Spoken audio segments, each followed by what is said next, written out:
Good afternoon, everyone. Welcome to the FTD University webinar titled Social Media in 2021, What Works and Where to Focus. Today's featured presenter is Krista Neher, CEO of Bootcamp Digital. She is an international speaker and author with 15 years of branding and marketing experience, working with companies such as GE, Macy's, and Google. Krista has also been a featured expert on CNN, NBC, and CBS. In other words, she knows her stuff. As a quick housekeeping note, Krista will be taking questions throughout the session. If you have a question, simply type it in the chat box in the toolbar at the bottom of your screen. Feel free to submit your questions during the session. Please note the session is being recorded for future viewing. All right, let's get started. Welcome, Krista. Excellent. Hi, and thank you for having me. And thank you all of you for joining us today to talk about social media. The subject of our presentation for today is what actually works now. And what I would encourage you to do is if you have any questions or ideas or, thoughts about what's really going to impact your business this year, definitely feel free to type your questions into the chat. I'll have it open and be looking at it throughout the program. So please do share your questions. And I'm excited for this topic today because one of the things that we know about social media is that it's evolving and changing. And so what's really important for you is to figure out what are the changes that I need to be aware of, what are some of the things going on, and what's going to best impact my business results in terms of where I focus. So my hope is to share with you some of the things that we're seeing, some of the trends, and give you some actionable ideas on how you can actually apply these things. So be ready for some actionable things that you can implement as a part of your business strategy. So you've already heard all about me. I'm not going to get into that. But one of the things I wanted to mention, hopefully you like my angry face here. One of the things I wanted to mention is that oftentimes when we talk about sort of trends and what works now, people want to talk about these, sexy sounding things like artificial intelligence or virtual reality. But the truth of the matter is that most of those topics have been on these social media trends for 10 years. Since I've been doing social media, I think virtual reality has been on every single list, yet it still is really niche in its usage.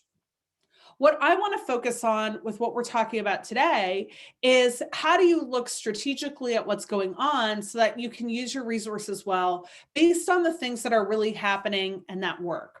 So what I would encourage you to do is grab a pen and paper and aim to just take down 2 actionable items through this time we have together. So 2 things that you can do differently or implement so that you're starting to really make progress on your pathway to success. So that's my challenge for you, is just 2 things you could do differently. Okay, so let's talk about what actually works and matters with social media. The good news is that as we look at where things are at right now in 2021, we see that social media actually matters more than ever before. So you often hear these negative headlines, right? I hear these headlines all the time. Young people aren't using Facebook. No one is spending time there. Well, if you look at Facebook's results based on their annual reports, what you'll see is that time on site continues to grow on Facebook, and their user acquisition, even in the United States, continues to grow. So despite some of the headlines, almost every social network is continuing to grow. So we're not seeing this decline that you might expect if you follow some of the headlines. The truth is, every major social network is continuing to grow. Every major social network is increasing their revenue, and people are ultimately spending more time online. The pandemic is thought to have dramatically accelerated this. If you see this chart, between 2019 and 2020, we saw a huge shift. And 2020 and 2021, we're still seeing that increase in terms of expectations. But the important thing to keep in mind is that social media isn't going anywhere, and the amount of time people are spending is only going up. So if we step back for a second to say, what is the whole point of marketing? The whole point of marketing is to get your product, message, brand, business, whatever you're trying to sell to someone, in front of them and build awareness. And as people are spending more and more time on social media, this is only increasing in its importance as a tool. The second thing that's sort of big and growing right now in social media, believe it or not, is LinkedIn. LinkedIn is one of the older social networks. Fun trivia fact, LinkedIn is actually older than Facebook. But LinkedIn, I think, goes through sort of ebbs and flows. And if you think about your business, if you're focused on your consumer facing business, LinkedIn maybe doesn't feel like the most natural spot.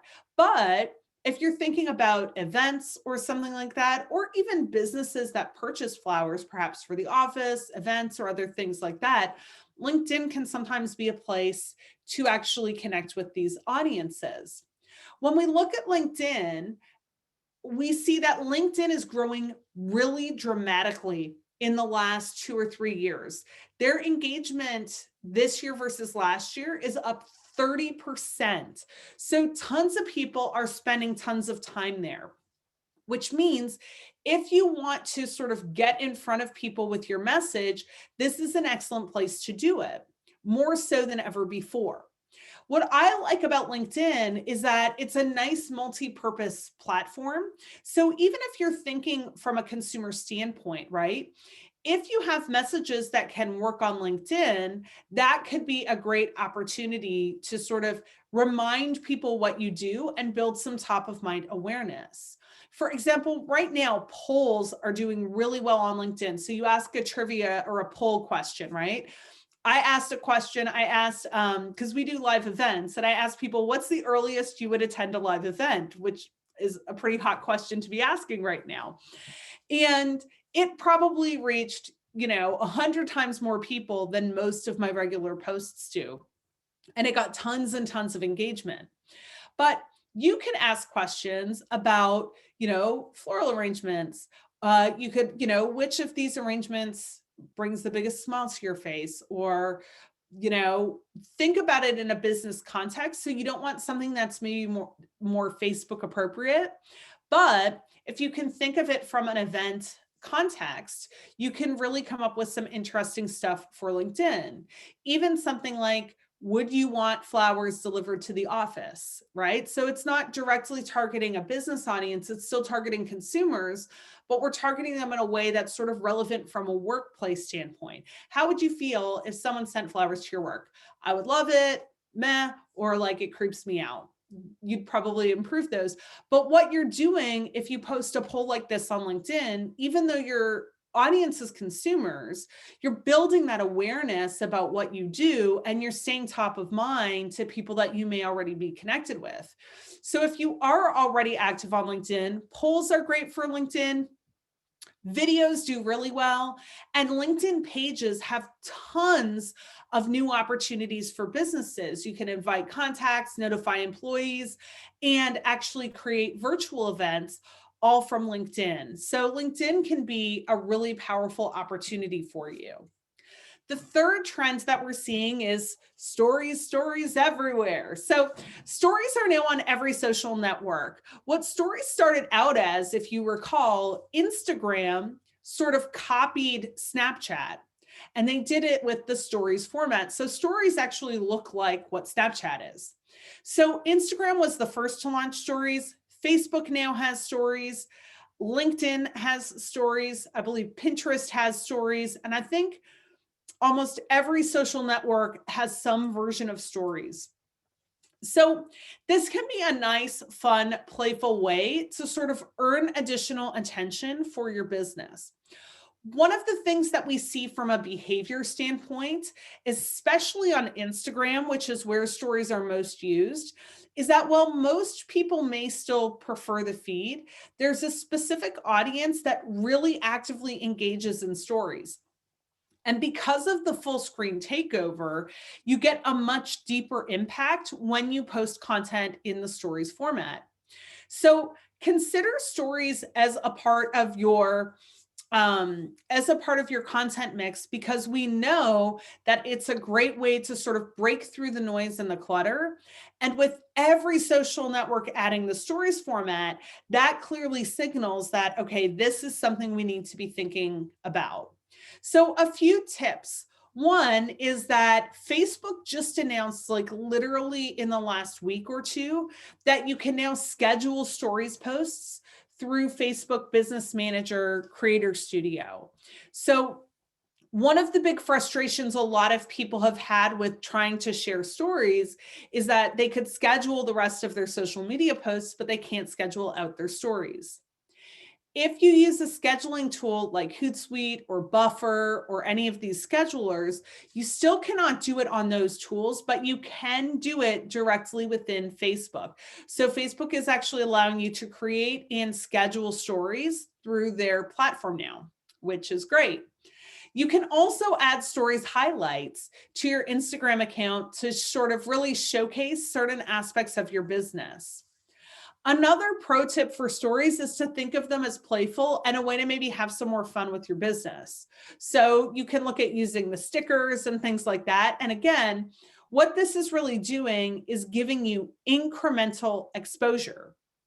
So what I like about stories is that you're going to reach more people in a less competitive format. Or you'll probably reach less people, I should say. But here's the difference. So if I think about Facebook, let's say, if I post something on my Facebook wall, let's say 100 people see it. When I post on a story, I may only get 30 or 40 views. So I may be getting less views, but those people are viewing it in entire screen format. And they're seeing that icon in the top of their Facebook feed. So I'm getting a lot more exposure for that stories post.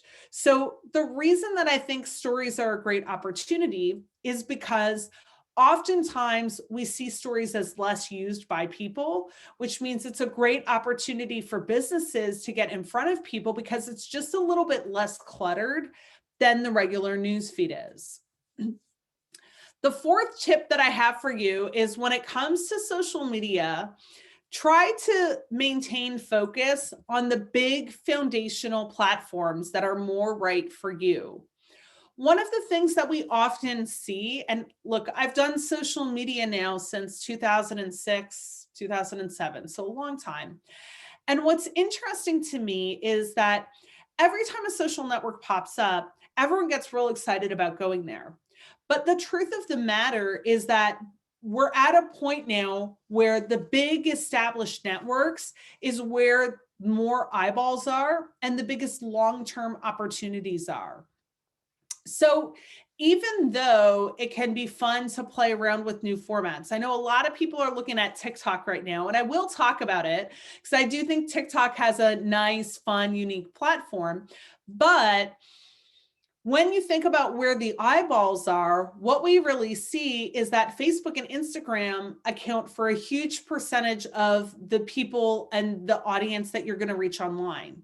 So a lot of people have it in their heads that there's so many social networks and they're changing all the time. And how do I stay focused? And the good news is you don't really have to worry about that because it's really the foundational networks that you want to focus on. Now, I will just make a quick point.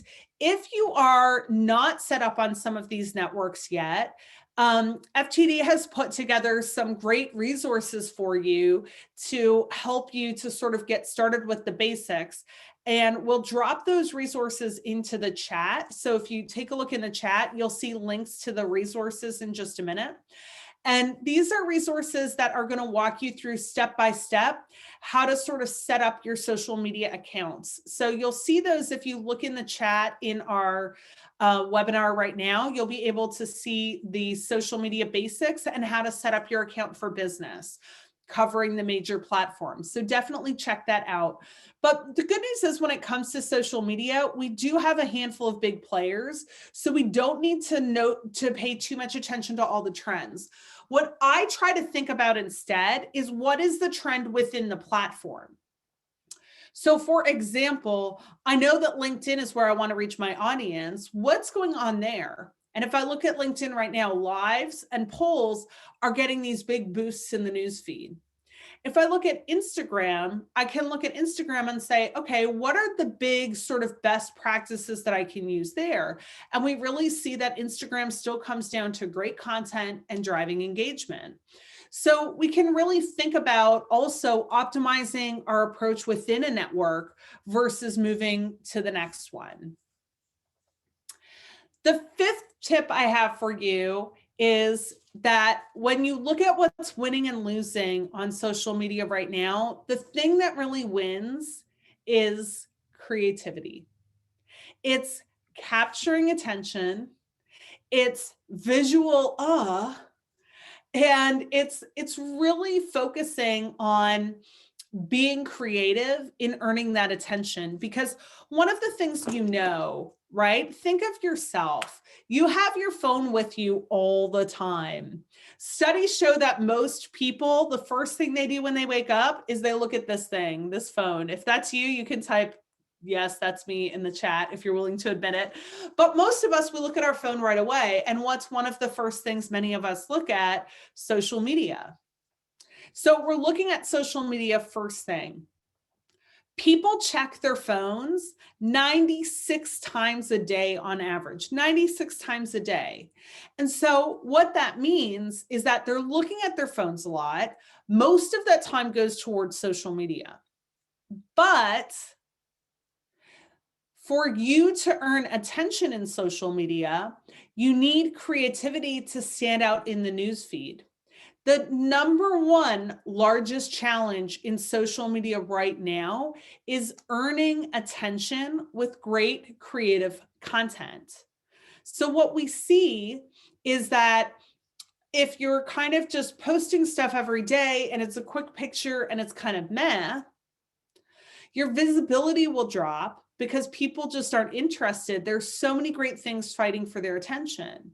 But if you post fewer things that are really stunning and attention grabbing, you can get a huge following on a social platform. But you need that creativity, that inspiration, and that focus on posting really good stuff. So creativity and great content is what's breaking through the noise these days. When it comes to creativity, keep in mind that less is more. From a visual standpoint, especially, the more focus and less clutter in a photo, the more likely it is to stand out and break through. We also now are thinking quality over quantity. So it used to be, especially in the early days of social media, the top question would be, how often should I post on Facebook? How often should I post on Instagram? And by the way, if you have those questions, you'll see them right here. I'll make another quick point since I'm showing you this chart, which is if you're kind of looking to really level up your overall social presence, we have, 30 minutes or so together today, but we are running a workshop coming up where we're going to dive deep on the best practices for social networks and what really works to get you results. The link to this workshop is going to be dropped in the chat in just a second, but definitely check this out to consider how you can really take your social presence to the next level, because we have a really detailed 3-part series where we're going to go through how to build a strategy so that you're focused, you're getting results, all of the best practices to implement, how to create outstanding content, and then how to measure and optimize. So we'll cover sort of all of that when we go. But one of the big trends that we see, so definitely sign up for this workshop. One of the big trends that we see is quality is becoming more important than quantity. So yes, there are some general best practices about the minimums you should consider when you're posting. But it used to be, well, you need to post at least twice a day on Facebook, at least once a day on Instagram. But what we see now is that all of these networks are driven by an algorithm, which means that content people are interested in is what surfaces to the top. So it's much more important that you post great stuff than you post lots of stuff. So quality matters more than ever. You also should consider trying new things, get outside your comfort zone, especially if you're the one kind of looking around for things to post. Try and find a new angle, try and find something different. What is something interesting or noteworthy that happened in your day? Essentially what we want to do is break through and stop someone from scrolling. But I remember, if I think back to the earlier days of social media, one of the things that I used to always say is try to be interestinger, Because a lot of people when Twitter came out would say, well, why am I just going to post something happening every day? Well, nobody posts just like I'm eating a sandwich, I'm walking through the door. People are posting the interesting, noteworthy, and remarkable things. So start training yourself from a creative standpoint to find those moments, because those are highly shareable and interesting. Now, the number 6 thing that I'm going to tell you, if you're not sort of technically inclined, could sound scary to you, which is analytics. So I sometimes have people say, "Oh, I'm not a data person," or "This sounds like complicated. I'm a business owner. I don't want to, I'm not a numbers person." Which is fine. You don't actually need all of these analytics tools and platforms are designed so that anyone can use them. But what you want to make sure that you're building time for in your approach to social media is to step back, look at your results, and decide what is and isn't working. What I see a lot of is somebody starts posting something on social media. Maybe it's like you start just posting pictures of your bouquets.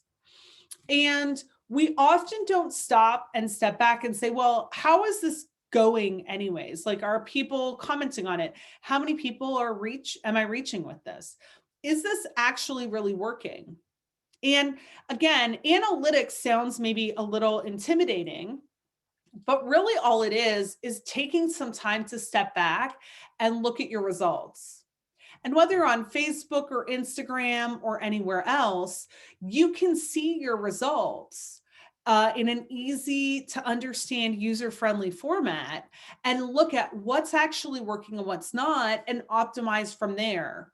And I think when you see, even from a small business standpoint, the winners and losers, what it is it's trying new things and being a little bit creative, but then backing up where you go next with the data that says, well, this worked, so I'm going to do more of this. This didn't work. Let's try and reframe it or try something different instead.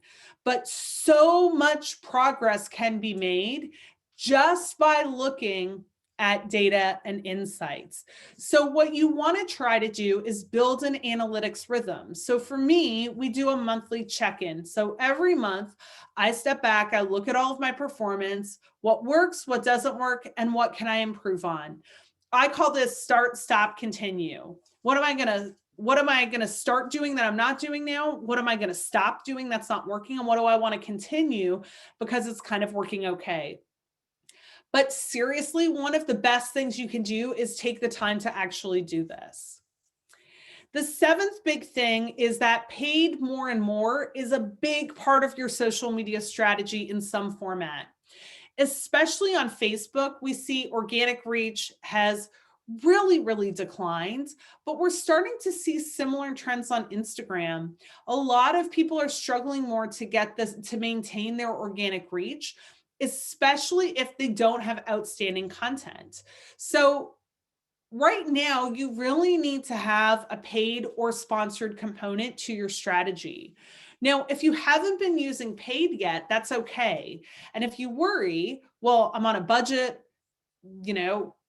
probably in this industry, you had an interesting year last year. There's a lot of reasons where paid could seem like it's not a great idea for you. But honestly, even if you're just spending $5 a post or small amounts of money, it can give you more exposure and the ability to reach more people. So if you're investing the time and effort to build a presence, having a paid strategy can amplify what you're doing so that you're able to reach more people. Trend number 8, or the number 8 thing that's working now, is integrated commerce. And what I mean by this is actually Facebook and Instagram both have stores and shopping directly in the platform. So if you want to make your products as easy as possible for people to buy, what could be easier than being able to click on something on Facebook and go directly to that product? And Facebook has more and more options for these commerce integrations where you're actually able to tag a product and send people to the direct link to buy on that product directly from the image, for example. You can also run complete stores on these platforms. So looking for commerce opportunities is huge because Shoppers and buyers are really active on social media, Facebook, Instagram, and Pinterest. All these people are looking for things to spend their money on. Why couldn't that be you? Look for the opportunities to integrate your brands and your products into those. So I have two more things I'm going to share with you. If you have any questions, please type them into the chat. I'm happy to answer any questions that you have, whether it's about these trends or something a little more detailed that's on your mind with respect to social media or how to optimize. So feel free to type your questions in, and I'll go through the last two sections and then we'll wrap up. Then I'll answer your questions and then we'll wrap up. But TikTok and short videos are really working well right now. Instagram launched something called Reels, and a lot of you probably have heard of TikTok, which is a short format video platform. Now, I see a lot of people are really excited about TikTok right now, but these short format video sites have come and gone over the last 5 years. What I think is really interesting, though, is the fun, playful, interesting element that you find on them. And there's a lot of florists that are kind of using these platforms to share different parts of their day to build exposure. So it definitely can be something to consider.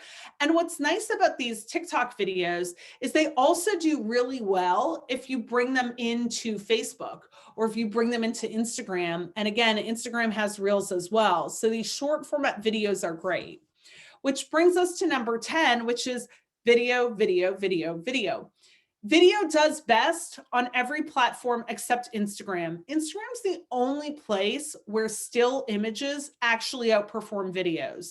So make sure that you're integrating videos into your strategy as much as possible, because that's what's really going to work well for you. So that's what earns attention, and that's what the algorithms prioritize. So always make sure you have video as a part of it. The last thing that I want to sort of leave you with in terms of what to be thinking about now is, I know I covered a lot of stuff here, and I asked you to write down only 2 actionable ideas. But one of the ways that I think, to be honest, my industry does a disservice to small businesses is that I always joke, like, if you ask a social media manager, you could say, oh, I'm a florist. Should I be on TikTok? Oh, you need to be on TikTok. What about LinkedIn? Yeah, business buyers are there. Of course you should be there. What about Instagram? Oh yeah, flowers are so visual. You must be there. So people give you this impression you have to be everywhere. And the truth of the matter is there's value in each platform, and you can extract that with a good strategy and a good execution. But most of us lack the resources to do a great job in many places. And what we end up doing is a mediocre job in many places.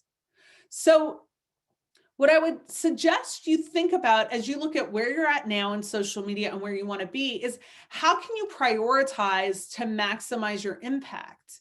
Because if you try to do everything and you don't really have the resources, you'll struggle to get results.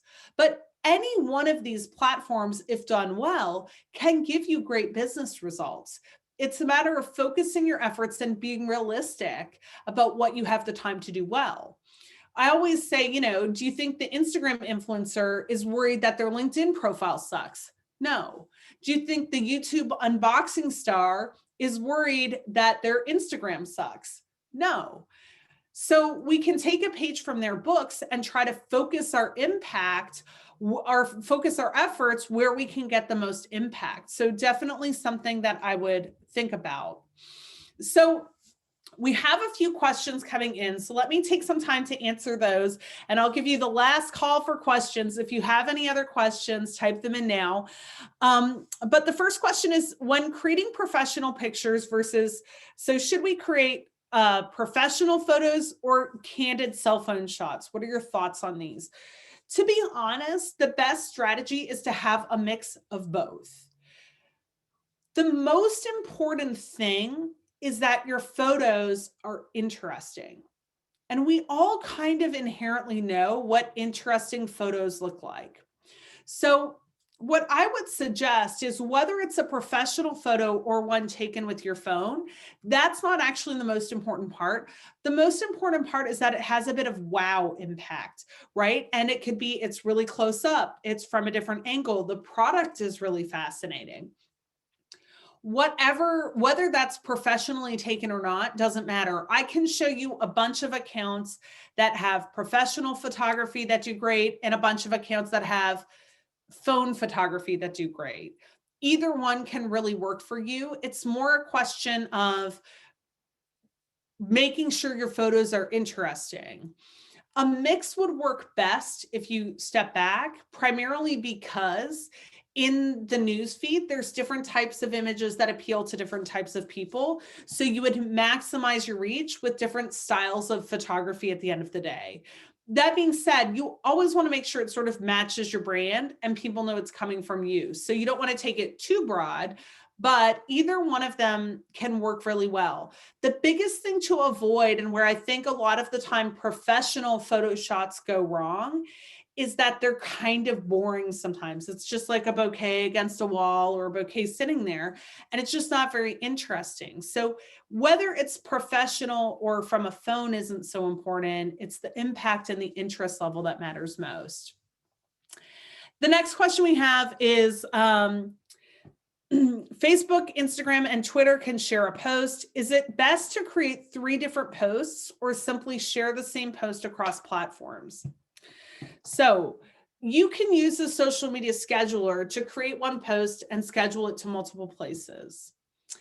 The thing is, if you're constantly doing that without any optimization, what you may find is that your posts just don't perform super well anywhere.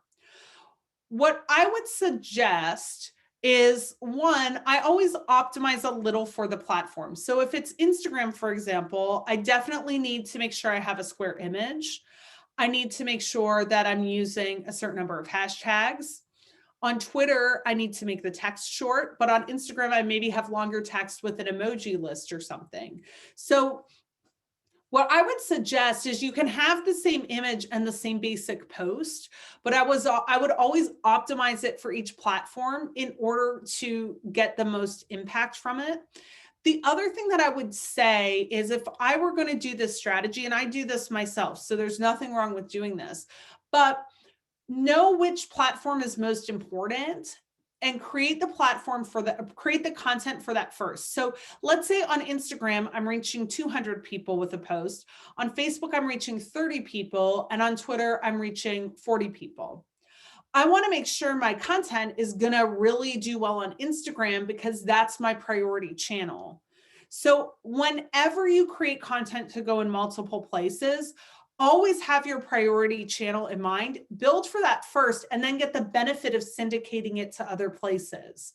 That's how I would kind of think about using the multiple post strategies. So those are the only questions that have come in. I know we touched on a lot of ideas today, but we do have an in-depth social media workshop coming up where we can really uncover the strategies and implementation tactics and tips that you can use. So the link for that is in the chat. So certainly make sure you don't miss out on that. But with that, I would like to thank you all for joining me today. Feel free to connect with me online if you have any questions or anything else. And with that, I will pass it back to our organizers to sort of wrap up and close us out for today. Fantastic, Krista. Thanks. That was a lot of great information to really help everybody get focused for 2021 in their social media presence. And I am definitely looking forward to the workshop and spending some good time with you. We just want to thank everyone for attending. Our recording will be available on demand on the FTD Mercury Network Florist YouTube channel. The social media workshop, that's beginning June 8th. Don't miss your chance to spend some intensive time learning more from Krista. It's titled Social Media Strategy, the Good, the Bad, and the Ugly. There are 3 90-minute hands-on sessions, and Chris is going to discuss, as she mentioned earlier, strategy, social channels, and prioritizing your efforts. We hope to see you all in 2 weeks, just 2 short weeks. Register now. All right. Thanks, everyone. Have a great day. Thank you.